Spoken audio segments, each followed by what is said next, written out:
Dios les bendiga. Vamos a comenzar el curso El Pastor como Educador.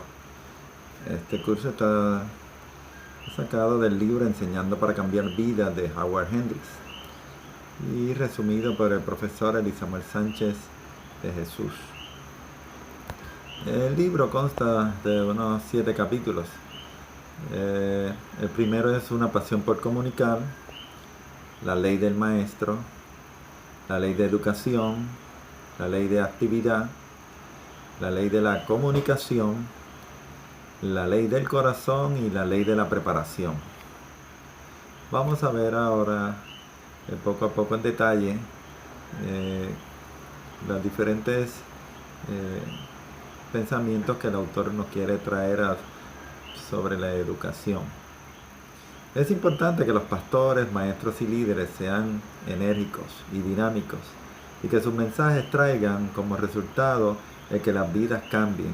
Esta es una de las tesis del autor que presenta que debemos ser maestros, pastores enérgicos, dinámicos y que amen a sus discípulos. Otra tesis que él presenta es que una persona puede hacer la diferencia. Si se entrega, se dedica a Dios y ama a sus feligreses o estudiantes y ellos ven que es sincero, lo seguirán a todas partes y harán lo que les diga. Este es otro de los pensamientos que Hendricks presenta. ¿Ve? Que el amor cautiva a los estudiantes y cuando tú amas, ellos se dan cuenta y están dispuestos pues a entregarse y a hacer todo lo que tú quieras. ¿Ve? Él presenta también que Jesús se preocupaba por cada uno de sus discípulos individualmente. Y cuando alguien puede ver que un maestro se preocupa por sus alumnos genuinamente, como individuos y como futuros comunicadores, van a querer tomar todas sus clases con esa persona. Así que es importante que al dar clases también ministremos a nuestros estudiantes y que no sea simplemente llegar al corazón. En el prefacio del libro, él menciona una pasión por comunicar. Y nos dice que él fue un niño problemático y vivió en un hogar de padres divorciados, pero que tuvo la bendición de que cerca de su casa establecieron una iglesia y un hermano en esa iglesia llamado Walt, cuya educación solo era hasta 6º grado, deseaba ser maestro de la escuela dominical. Así que un día se le acerca al superintendente de la escuela y le dice que él quería ser maestro de escuela dominical. Como no habían clases disponibles, el superintendente le dijo, bueno, Walt, si tú logras conseguir los estudiantes para la clase, pues vas a ser maestro de la escuela dominical. Así que él se dirigió al barrio más cercano donde estaba la iglesia y allí encontró a Howard, el autor del libro, que jugaba canicas en la calle. Y entonces Walt se puso a jugar con él y lo convence a él y a 13 jovencitos más para ir a la escuela dominical porque él iba a ser su maestro. Así que, ¿verdad? Para hacer el cuento largo corto, al pasar el tiempo, él descubre que 9 de los 13 niños que iban a ir a su clase venían de hogares rotos y 11 de los 13 están ahora dedicados a tiempo completo al trabajo de la vocación cristiana. Solo una vida bastó, fue la vida de Walt, que amó a esos niños como si fuera su padre. Por eso él presenta que si podemos llamar un secreto, el secreto de ser un pastor y un maestro efectivo es tener pasión para comunicar. Y nos sigue diciendo también que Walt acostumbraba a llevar a los jovencitos a dar caminatas. Y entonces Howard, el autor del libro, pues menciona en su libro esta reseña. Dice que Walt acostumbraba a llevarlos a dar caminatas y que jamás, él iba a olvidar esos tiempos. Estoy seguro que le empeoramos el corazón pero él corría con nosotros por aquellos bosques porque se interesaba en nosotros. Él no fue la persona más brillante del mundo, pero era genuino. Lo sabía y también lo sabían todos en la clase. Así que todas las leyes de enseñanza que se comunican en esta clase se resumen en tener una pasión por comunicar. Otro ejemplo que el autor menciona es una anciana de 83 años que participó en una convención en la iglesia Moody Memorial de Chicago, donde Hendrix fue uno de los conferenciantes. Esta anciana de 83 años era maestra de 13 jóvenes en su iglesia, una iglesia que constaba solamente de 64 personas. Así que ella viajó en guagua desde Michigan hasta Chicago, porque quería aprender algo que la hiciera mejor maestra. Así que a sus 80, entonces vemos que al pasar el tiempo, 84 de los muchachos que se sentaron en sus clases ahora son jóvenes dedicados al ministerio. 22 son graduados del seminario donde Hendrix da clase, y ahora él mismo, ¿verdad?, nos dice que cree que se debió a la pasión que tenía esa anciana por comunicar el mensaje de Dios. Y él nos menciona que ojalá que nunca se canse de sentir la emoción que da que alguien realmente lo escuche y aprenda de usted. Así que el capítulo 1 presenta como tema la ley del maestro. Y nos dice que el maestro debe conocer lo que va a enseñar. El conocimiento imperfecto se reflejará en la enseñanza imperfecta. Una cita de John Milton Gregory. Es importante que conozcamos lo que vamos a enseñar para que los estudiantes vean que dominamos el tema y a la misma vez podamos contestar sus preguntas, ¿verdad?, e inquietudes. También es importante que el maestro eficaz siempre enseñe lo que fluye de su ser interior. No podemos enseñar lo que no vivimos, en otras palabras. La ley del maestro declara sencillamente lo siguiente: si deja de crecer hoy, dejará de enseñar mañana. En la Biblia vemos que en Hechos de los Apóstoles dice en el primer capítulo que Cristo comenzó a hacer y a enseñar. No podemos dar lo que no tenemos. Así que la ley del maestro, la primera capítulo y la primera ley dice que tenemos que crecer hoy para poder enseñar mañana. Y esto es muy importante. Si dejamos de crecer, hermanos, verdaderamente, ¿qué vamos a enseñar? Llegaremos a ser aguas estancadas. Es importante que usted entienda que no puede comunicar desde un vacío. No se puede impartir lo que no se posee. Si no lo conoce, es decir, conocerlo verdaderamente, no lo puede dar. O sea, si no practicamos lo que enseñamos, nuestros estudiantes van a ver, ¿verdad?, la falsedad de nuestra enseñanza. También esta ley comprende la filosofía de que como maestro soy principalmente un estudiante entre los estudiantes. Debo seguir creciendo y cambiando. Por supuesto, la palabra de Dios no cambia, pero mi comprensión de la misma sí, porque soy un individuo en desarrollo. ¿Cuál es la actitud que debemos tener para enseñar? Pues la actitud que reconoce que uno todavía no ha alcanzado la cúspide. Esto nos recuerda las palabras de Sócrates, ¿verdad? Solo sé que no sé nada.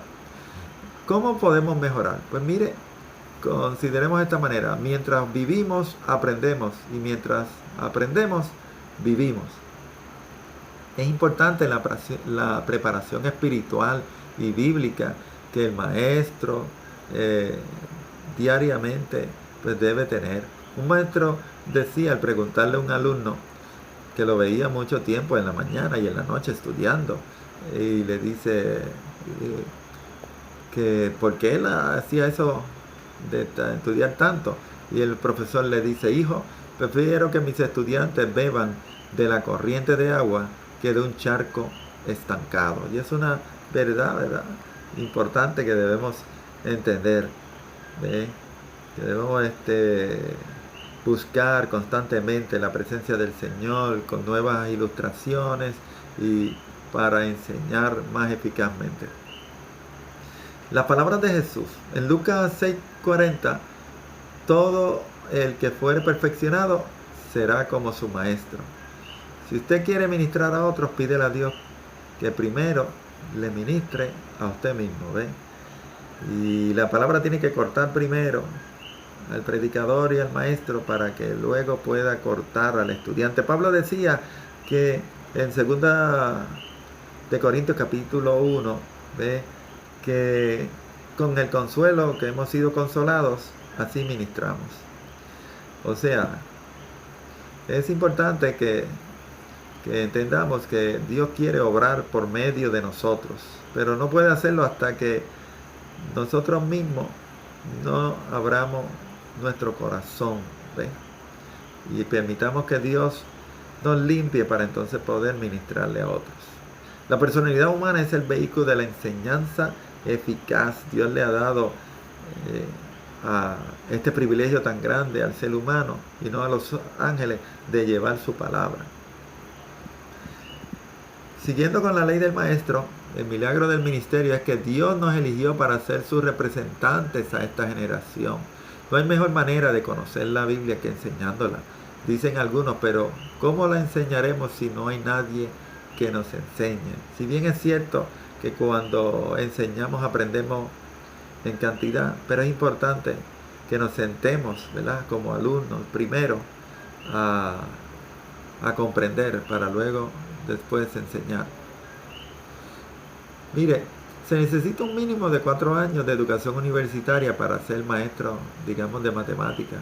Y a veces el ser humano pretende enseñar sin ir a un colegio teológico formalmente.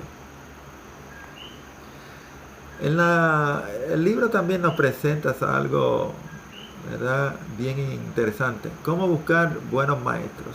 Hendricks dice que él busca personas que sean fieles, que estén disponibles y que estén dispuestos a ser instruidos, ¿sí?, porque este tipo de personas pues son moldeables y se dejan enseñar, ¿sí?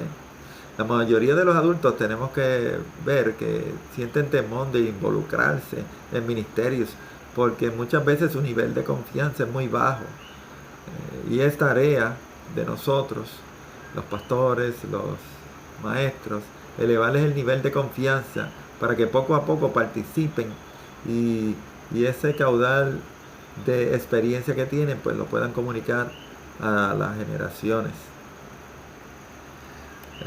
La realización de cambios en la escuela dominical, ¿cómo podrían hacerse? Pues mira, es importante que no escojamos a maestros en la escuela dominical porque no hay más nadie. Eso no debe ser un criterio. Tampoco debemos suplicar que alguien dé una clase. Si la persona no quiere, pues hermano, pues no quiere. Ni nombrar personas en últimos momentos sin que tengan tiempo de que se preparen. Debemos tener un maestro y suplentes para que si vemos que en un momento dado alguien por una emergencia no puede ir, pues haya una persona que ya esté preparada, no alguien que de momento le dice: mire hermano, dé la clase, porque realmente eso muestra desorganización. Así que debemos orar y pedirle a Dios que nos dirija para nombrar maestros y para dirigir, ¿verdad?, una escuela dominical y una iglesia. La enseñanza eficaz solo viene de una persona cambiada por el Espíritu Santo. Mientras más cambiemos, más nos vamos a convertir en un instrumento de cambio en las vidas hacia los demás. Recuerde a Jeremías, en el capítulo 18, que dice que era el alfarero moldeaba el barro, y entonces tenemos que dejarnos moldear para que entonces el Señor pueda hacer una hermosa vasija y podamos convertirnos en agentes de cambio para poder motivar a que otros cambien. Mis intereses, deseos y ambiciones solo deben girar para agradar a Dios y no para agradarme a mí. Como decía Pablo, porque para mí el vivir es Cristo y el morir es ganancia. Y ya no vivo yo, sino vive Cristo en mí. Así que este es un proceso de muerte. Mientras más nos acerquemos al Señor, vamos a ver nuestras debilidades y se las ponemos en las manos del Señor para que Él entonces nos cambie. Así que si estoy buscando agradar a Dios, debo entregarme totalmente en sus manos para ser un instrumento útil. Hablando de los adultos un poco, las personas mayores pueden ser excelentes aprendices, pero a menudo están condicionados en contra del aprendizaje. Es importante no creernos que ya no servimos para nada, porque en las manos de Dios haremos proeza, como dice la palabra. Es importante no dejar de aprender, no importa cuál sea nuestra edad. El apóstol Pablo es un ejemplo de entrega total y de servicio al Señor hasta llegar a ser un anciano. Al final de su vida, cuando estaba preso en Roma, escribe a los filipenses diciendo: olvidando lo que queda atrás y extendiéndome a lo que está adelante, prosigo a la meta, al premio del supremo llamamiento en Cristo Jesús, Señor nuestro. Y eso lo vemos en Filipenses 3, del 13 al 14. Algunas cositas que debemos considerar. Mire, usted y yo aprendemos del pasado, pero no debemos vivir en el pasado constantemente. Lo más emocionante de trabajar con algunos nuevos convertidos es que cuando entienden algo de la palabra de Dios, inmediatamente salen corriendo por la puerta para ponerlo en práctica, ¿verdad? Y eso es muy hermoso, hermanos. Tenemos que ver que nuestra situación pasada, nuestros fracasos no deben perdurar tanto en nuestra vida. Aprendernos a perdonar, entender cómo Dios nos ve, para entonces ser verdaderamente vasos útiles en las manos del Señor. Debemos aprender a ser como Cristo, porque Él nos dio un ejemplo de crecimiento. Mire, la Biblia habla de que Jesús crecía en 4 áreas: en sabiduría, que es el desarrollo intelectual, que debemos crecer; en estatura, que es el desarrollo físico; en gracia para con Dios, que es el desarrollo espiritual; y en gracia para con los hombres, que es un desarrollo social y emocional. Así que debemos crecer en estos 4 aspectos. No puede darse solo un crecimiento en la parte espiritual, pues no debemos aislar, sino debe ser un crecimiento integrado, y en los otros 3 aspectos debemos crecer también. No nos podemos desarrollar espiritualmente por completo si no nos desarrollamos en el área intelectual, física, espiritual, social y emocionalmente. No podemos descuidar ninguna de estas áreas sin poner en peligro nuestro desarrollo y nuestro crecimiento espiritual. Cuando hablamos de crecimiento, debemos despertar a la realidad de que cada día podemos darle al Señor de nuestras vidas más control sobre todos los aspectos de nuestro ser. El sometimiento y la dependencia de Dios es la clave de una vida cristiana feliz. La oración y el ayuno adiestran nuestras manos para la batalla. El crecimiento es un proceso individual, gradual, poco a poco y de toda una vida. Debemos buscar cada día más intimidad con Dios. Todos venimos de distintos trasfondos y estamos en diferentes etapas de desarrollo en la vida cristiana. Por eso es que la comparación es una carnalidad. Cuando Pablo habla de sí mismo, siempre dice que nos debemos gloriar en nosotros mismos, mirar hacia atrás como éramos y como somos ahora, pero no compararnos con los hermanos. Cuando hablamos de crecimiento, también nos debemos preguntar cada día: Señor, ¿cómo me va? Y ahí entonces, cuando hagamos esta pregunta, vamos a descubrir si necesito retener algunos de mis valores y hábitos, o si necesito refinar algunos de ellos, o si necesito sencillamente rechazar algunos hábitos para entonces poder crecer. Mire, todos estamos en el mismo barco, que es el crecimiento, y esto es un proceso que nunca termina. Debemos pensar y hablar si estoy haciendo las cosas apropiadamente. Uno de los grandes temores de los pastores o maestros es que los creyentes alcancen el éxito haciendo las cosas equivocadas. porque entonces al final de la carrera descubriremos, ¿verdad?, con tristeza, que ese no era el camino que Dios quería que siguiéramos. ¿Cómo crecer en la dimensión intelectual? Pues mire, número 1, debemos mantener un programa constante de estudio y lectura. ¿Entiende? Esto se debe entender que los líderes deben ser lectores y la mayoría de los lectores son líderes. Es importante que meditemos en lo que leemos y que busquemos cómo podemos aplicar cada cosa que aprendemos a nuestra vida diaria. Debemos dedicar tiempo a leer libros y para nuestro aprendizaje. Y debemos aprender a conocer a los demás cristianos y cómo ellos logran sus victorias en Cristo y imitarlos. Pablo decía, sé que imitadores de mí, así como yo lo soy de Cristo.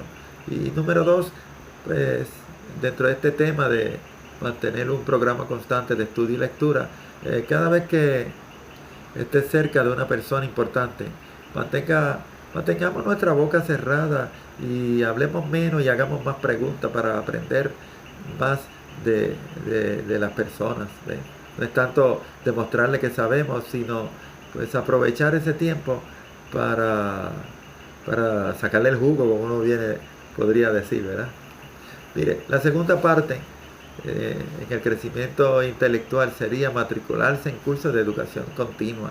Hay personas que pues terminaron su bachillerato en teología y ya pues lo sé todo. Pues no, para poder mejorar debemos seguir leyendo la palabra y seguir buscando temas que no conocemos, matricularnos en diferentes cursos para mantenernos, ¿verdad?, activos y actuales en todas las cosas. Es importante crecer.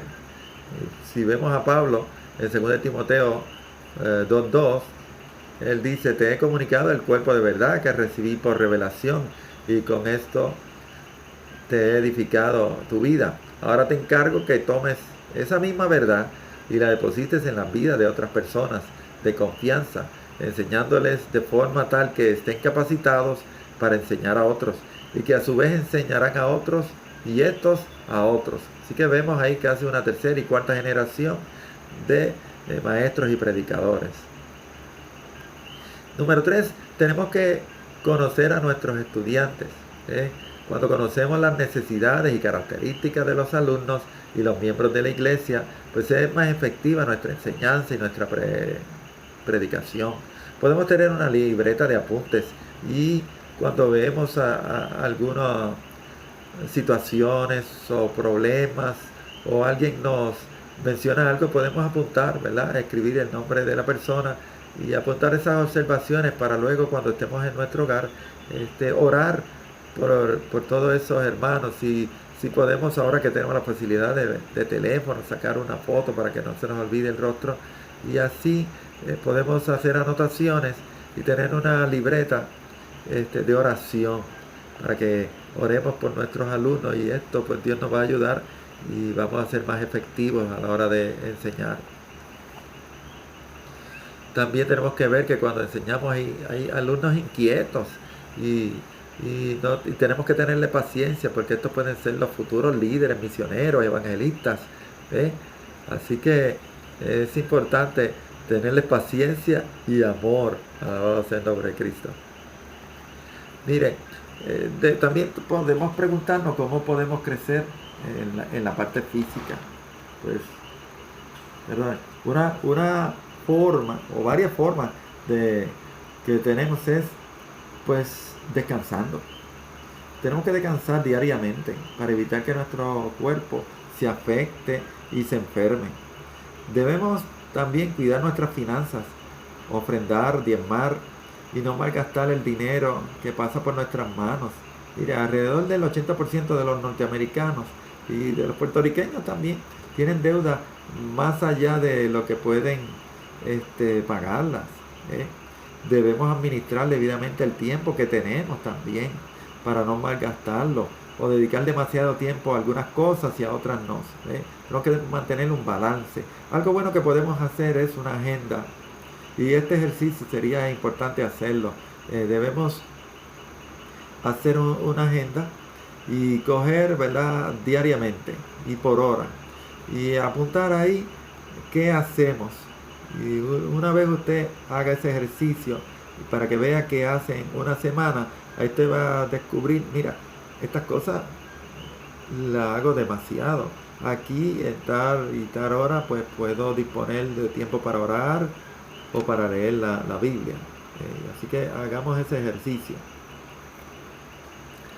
También para crecer en la vida física tenemos que tener cuidado con nuestra vida sexual.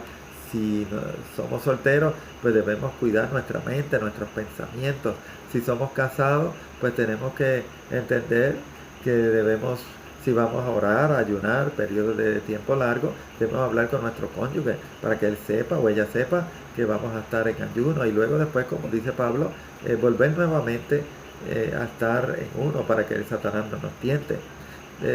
Algo interesante que podemos hacer y que yo practicaba era que sacaba un tiempo con mi esposa una vez a la semana para dedicarlo para nosotros dos, donde pues salíamos o estábamos en nuestro hogar y íbamos a tener nuestro momento de intimidad, ¿ve? Y decían, por ejemplo, todos los jueves en la noche, y porque es importante sacar tiempo para el esposo, para la esposa.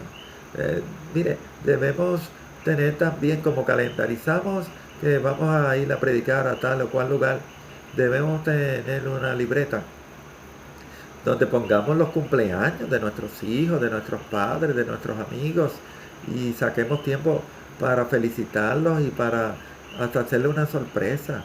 Porque si hacemos esto para poder quedar bien en los lugares que vamos a predicar, fíjense que se cumple una vez en la vida. Una graduación de tus hijos es una vez en la vida y ellos esperan que tú como padre o como madre estés con ellos. Otra cosa importante que debemos hacer es guardar una buena dieta, alimentarnos bien, no comer en exceso, ¿ve? Porque si usted tiene alta presión, pues mire, evite comer alimentos altos en sal y así, etcétera, etcétera. Debemos hacer ejercicio para mantenernos saludables. ¿Sabe que una persona que tiene un programa de ejercicio sistemático puede agregar entre 5 a 15 años de vida? Una pregunta que debemos hacer es: ¿qué debo hacer para mantener un balance? Pues mire, nos podemos hacer 4 preguntas. ¿Cuánto tiempo invierto con otras personas? ¿Cuánto tiempo reservo para estar solo? ¿Cuánto tiempo dedico al trabajo? ¿Y cuánto tiempo paso en diversiones? Para crecer en la dimensión social, me debo preguntar: ¿quiénes son mis amigos? ¿Tengo amigos no cristianos o son todos cristianos? ¿Ven? Algunos estudios sobre la evangelización nos han mostrado que la mayoría de las personas que se convierten después de 2 años pues, ya no son tan útiles en la evangelización. ¿Por qué? Primero, porque muchas veces tendemos a ir poco a poco alejándonos de ese círculo de amigos que teníamos. Y solamente entonces tener amigos cristianos. Y también porque muchas veces las personas con que nos pasábamos, pues como ya no bebemos o ya no hacemos ciertas cosas, ellos mismos se van alejando de nosotros. Así que nos volvemos prácticamente casi improductivos y ya no podemos predicar tan efectivamente porque no tenemos, solamente tenemos amigos cristianos nada más. Debemos tener amigos, mire, mayores que nosotros, menores que nosotros y de nuestra misma edad, del sexo opuesto y de nuestro propio sexo, porque eso es un balance que debemos tener.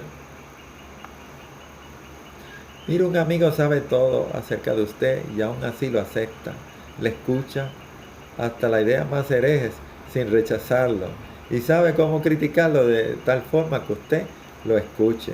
Así que debemos hacer amistades, no solamente cristianas, sino también inconversas. Dios también los usa, hermano. Además, ¿cómo vamos a evangelizar si no tenemos amigos, ¿verdad?, impíos? Así que para crecer podemos preguntarnos por qué es que las personas mayores dejan de crecer a diferencia de los niños. Fíjense que los niños están en crecimiento constante. La experiencia no siempre hará de usted una mejor persona. De hecho, tiende a hacerlo peor, a no ser que usted evalúe la experiencia y aplique la lección en su vida. La amenaza más grande que un buen maestro enfrenta es la satisfacción de dejar de preguntarse continuamente cómo puedo mejorar. Esta es la amenaza terrible, hermanos, porque si ya nos sentimos satisfechos, pues no vamos a crecer. Y recuerde la ley, que para crecer debemos continuamente aprender, que no podemos dar lo que no tenemos, hermano. Crecer. Podemos también preguntarnos, hacernos un autoexamen y decir, bueno, ¿cuáles son mis puntos fuertes? ¿Cuáles son mis debilidades? ¿Qué tengo que cambiar? ¿Cómo, cuándo y quién me puede ayudar a cambiar?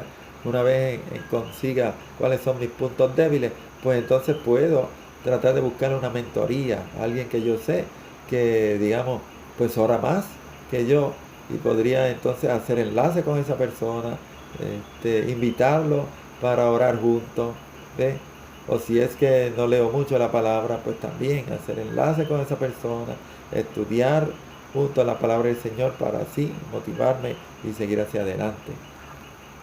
Mire, las personas no están buscando un maestro perfecto, sino uno que sea honesto y que esté creciendo. Hay muchas personas que necesitan de Jesucristo y que no han oído de Él. Ellos necesitan un cristiano honesto, que esté creciendo con una hermosa intimidad con Dios y el Espíritu Santo, y que les modele a Cristo, para que entonces puedan ellos ver que sí, que se puede, y si esa persona lo ha logrado, pues yo también lo puedo lograr. En resumen de este capítulo, los alumnos buscan maestros que se preocupen por ellos como personas y no solamente para que los enseñen. Un buen maestro es aquel que muestra dedicación en lo que hace y se preocupa porque todos sus alumnos, ¿verdad?, aprendan. Un buen maestro debe amar a sus estudiantes y sacrificarse por ellos, comprenderlos y encaminarlos a Jesucristo. Las 7 leyes del maestro es educación, educarse, preparación, estímulo, o sea, estimular al estudiante a aprender, actividad, crear actividades de aprendizaje que sean motivadoras, corazón. La educación debe llegar al corazón del alumno y no solamente a su mente. Comunicar y comunicar de una forma, en forma de pasión y con grande amor. Así que luego de este capítulo, pues usted entonces va a proceder a buscar el archivo del examen número 1 y lo va a contestar y me lo va a mandar a mi dirección de correo electrónica elisanchez3737 @gmail.com, o puede sacar, ¿verdad?, una foto de su examen y mandármelo por WhatsApp al teléfono 787-454-0612. Que el Señor te bendiga y hasta la próxima lección.